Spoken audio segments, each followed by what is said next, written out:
आपने Indian railways में तो कभी ना कभी ट्रैवल किया ही होगा, राइट?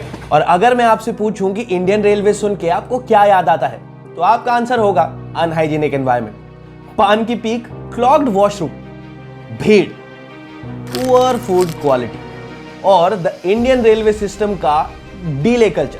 अपने निर्धारित समय से 2 घंटे 45 मिनट की देरी से चल रही है। लेकिन वर्ल्ड का 4th लार्जेस्ट रेलवे सिस्टम, जिसकी टोटल रूट नेटवर्क है 68,000 और जो सिस्टम डेली 13,523 पैसेंजर ट्रेन्स और 9,146 फ्रेट ट्रेन्स को ऑपरेट करता है। और यही नहीं, जिसे रीसेंट बजट में 2.4 लाख करोड़ की इन्वेस्टमेंट मिली हो, वो सिस्टम आज ऐसी बिलो एवरेज हालत में क्यों है? देश की शान समझा जाने वाला रेलवे आज खुद वेंटिलेटर पे कैसे आ गया? And despite India's rising GDP and economic stature, the Indian railway system is still not world class. But the question remains the same. Why? तो चलिए समझते हैं। मेरा नाम है सुधांशु और आप देख रहे हैं क्लैरिटी कास्ट।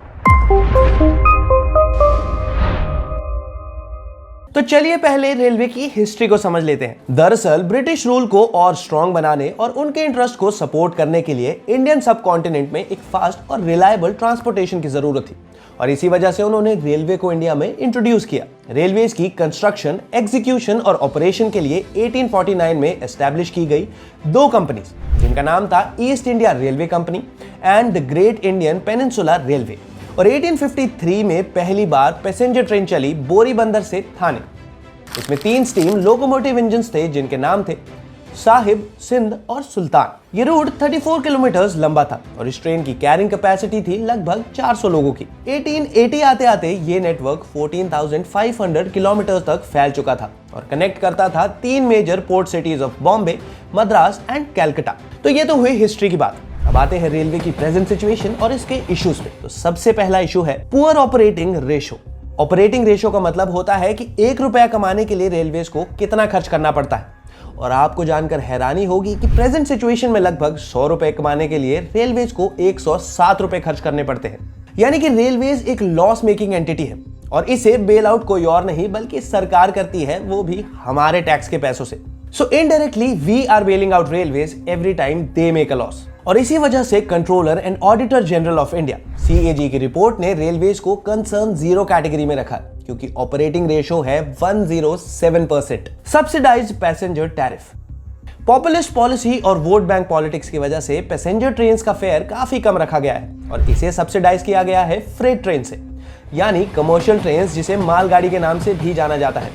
उनका प्राइस बढ़ जाता है, जिससे इन्फ्लेशन भी राइज होती है, क्योंकि ये फ्रेट ट्रेन ट्रांसपोर्ट करती है बेसिक नेसेसिटीज जैसे ऑयल एंड कोल। और अब ग्रेजुअली रोड्स का इंफ्रास्ट्रक्चर और भी स्ट्रांग हो रहा है, वैसे ही फ्रेट ट्रेन्स का शेयर डिक्लाइन हो रहा है। और अगर हम इसे चाइना से कंपेयर करें तो वहां का फ्रेट ट्रेन्स का शेयर ऑलमोस्ट 50% है और इंडिया में सिर्फ 30%। ओवरक्राउडिंग।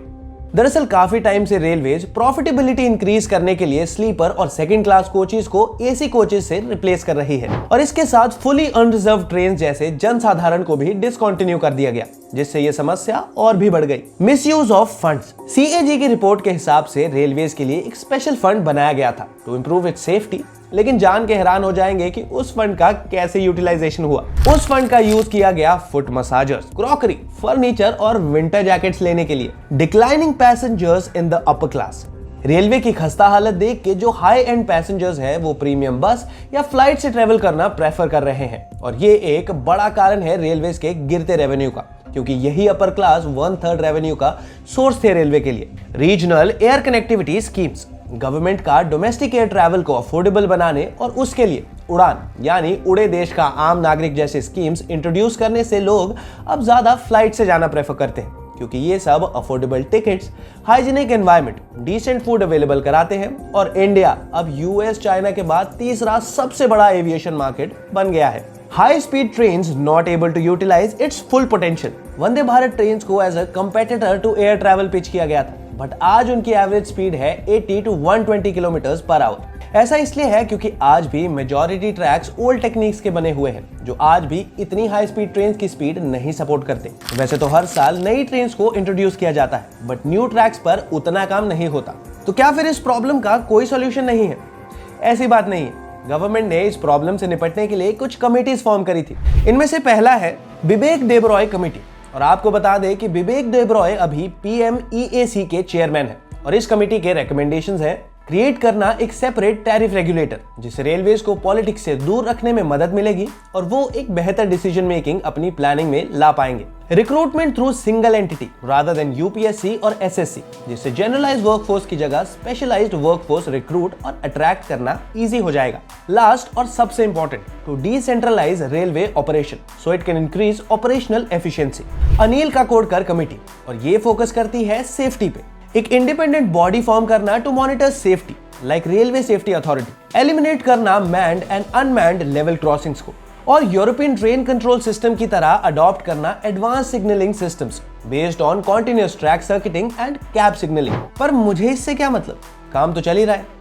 लेकिन अगर हम ऐसे सोचेंगे तो एक इकोनॉमिक सुपर पावर और डेवलप्ड नेशन कभी नहीं बन पाएंगे। और अगर भारत को विकसित बनना है तो रेलवे को वर्ल्ड क्लास नेटवर्क बनना पड़ेगा। तो इस प्रॉब्लम का वे फॉरवर्ड क्या हो सकता है? क्या इतने कॉम्प्लिकेटेड इश्यूज को सॉल्व करना पॉसिबल भी है? हमारी रिसर्च के हिसाब से कुछ पॉसिबल सॉल्यूशंस ये रहे। रीस्टार्ट। इंडियन रेलवेज को एक रीस्टार्ट की जरूरत है और उन्हें सीखना चाहिए इसरो जैसे ऑर्गेनाइजेशन से जो जानी जाती है अपने target driven goals, team spirit, transparency, speed and active collaboration with the private sector के लिए। Leverage new technology, should be focusing on problem solving strategies और न्यू एज टेक्नोलॉजी जैसे AI, IoT एंड ब्लॉकचेन को leverage करना चाहिए। Introducing LHB coaches, सबसे important है change करना ICF integral coach factory bogies को LHB Linke Hofmann Busch coaches से। इसके पीछे रीजन है इनकी सेफ्टी और लेंथ। ये कोच 1.7 मीटर्स लॉन्ग होते हैं ट्रेडिशनल ICF कोचेस से, जिससे सीटिंग कैपेसिटी 10 से 15% इंक्रीज हो जाती है। और LHB कोचेस वर्क करते हैं फिएट बोगीज पर जो बहुत ही कम मूविंग पार्ट्स का यूज करते हैं, जिससे उनकी मेंटेनेंस कम होती है।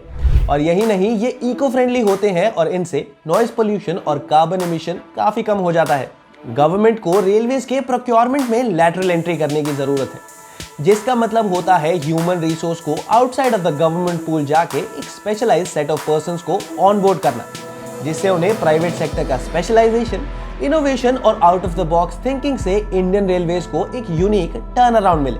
तो आपको क्या लगता है, क्या इंडियन रेलवेज कभी एक वर्ल्ड क्लास फैसिलिटी बन पाएगी? हमें कमेंट्स में बताइए। वीडियो पसंद आए तो लाइक कीजिए और चैनल को सब्सक्राइब करना ना भूलिए।